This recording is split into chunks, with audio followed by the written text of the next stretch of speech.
Transição PEC, fala de Lula, IPCA, o que baixa o Ibovespa e eleva o dólar apesar das ações americanas saltarem apesar da aversão ao risco do mercado, com o Ibovespa caindo até 3,78% para 109.290, a menor do dia, enquanto o dólar subiu mais de 3%.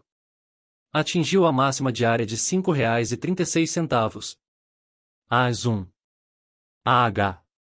2. Ao horário de Brasília, o Ibovespa caía 3% a 109.689 pontos, enquanto o dólar comercial subia 3,21% para R$ 5,38 para a compra e R$ 5,39 para a venda.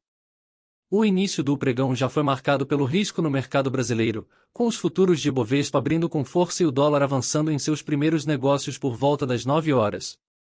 Entre ontem e esta manhã, as notícias confirmaram que a equipe do presidente eleito Luiz Inácio Lula da Silva, a PT, está avaliando uma proposta de retirada permanente de receitas de transferências da conta de gastos, regra que limita o crescimento dos gastos públicos à inflação. Causou um impacto negativo. A medida é uma das opções na mesa para o Auxílio Brasil, aqui deve se chamar Bolsa Família, R$ 600 no próximo ano. Há muita preocupação com isso no mercado, como enfatizou a análise da Broadcast, porque a possibilidade aumentou na equipe de transição, que antes só priorizava uma licença temporária para gastar acima dos tetos, sim. Chamado PEC de transição. Segundo a avaliação, a separação pode enfraquecer ainda mais o desenvolvimento da dívida nacional. Conforme aponta o economista da XP Thiago Bardelotto, a medida traz o risco adicional de estender o programa 202. Sem liderança, levando a um cenário ainda pior. O risco também está na renda, se cumprida a promessa de isenção de IRPF de R$ 5.000 por mês.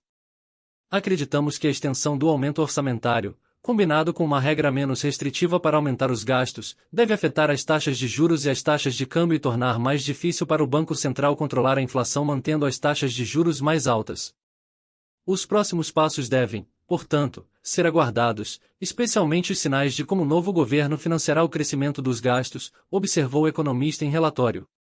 Isso foi adicionado ao IPCA acima esperado durante o dia. Os dados de outubro subiram 0,59% em relação ao mês anterior. Enquanto o consenso definitivo previa a alta de 0,8%, o que também pesou na curva de juros. Para o economista da Rio Bravo Luca Mercadante, os dados do IPCA são novamente um mau sinal para a dinâmica inflacionária. Com qualidade. Energia nuclear captada, serviços. Permaneceu sob pressão, assim como as empresas industriais, comentou. O Ibovespa chegou a reduzir as perdas no início do pregão, por volta das 10h30, após os dados de inflação dos Estados Unidos terem saído abaixo do esperado, chegando a elevar o Nasdaq em 6%. Dow Jones 3% e S&P 500. 5%. O CPI dos Estados Unidos subiu 0% em outubro em relação a setembro, enquanto a previsão da Refinitiv subiu 0,6%, um sinal bem-vindo de que o Federal Reserve colocou a economia no balde com um aperto monetário agressivo.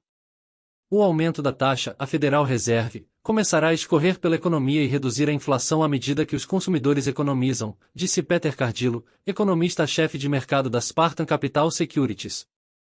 É uma notícia bem-vinda, acrescentou, observando que há uma chance de o Fed aumentar as taxas em 50 pontos base em dezembro e depois parar. No entanto, a melhora do mercado acionário brasileiro foi temporária. A bolsa atingiu seu menor nível do dia após um discurso do presidente Lula no final da manhã, no qual ele enfatizou que o novo governo vai gastar mais.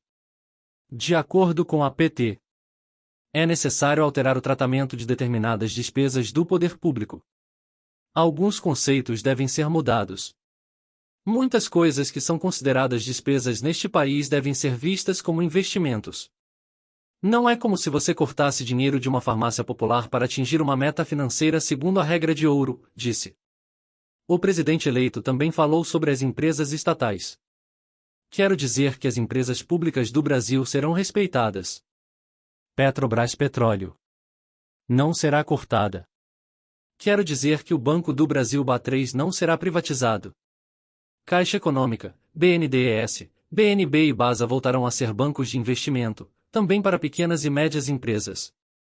Chamada na segunda parte, Lula criticou os dividendos anunciados recentemente da Petrobras, que estavam sujeitos à legalização.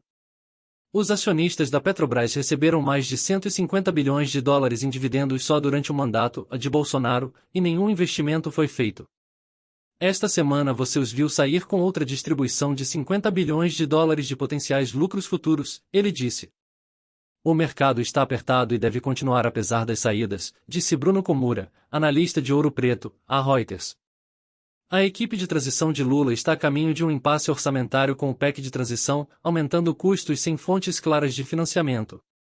Um mau sinal para o início do governo, disse a Guide Investimentos em reportagem antes da posse.